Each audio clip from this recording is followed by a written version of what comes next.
YouTubers, I just want to show you this. This is part of the airbrush I use. And see, there's a hole in the top of that cap that goes on top of where you put the paint in.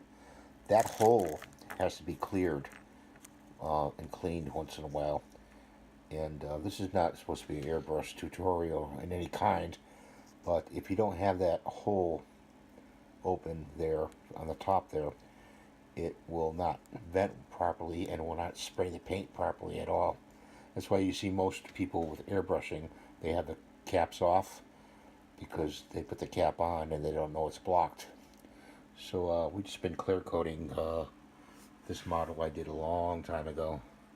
It's called the Bride. That's a side view. Sorry about that, but here's the front view. And we're just clear coating it now. We cleaned it up and clear coated it. So I just want to show you that, and I hope this helps you and with spray painting with an airbrush. Have a great day. Ring the little bell for new notifications.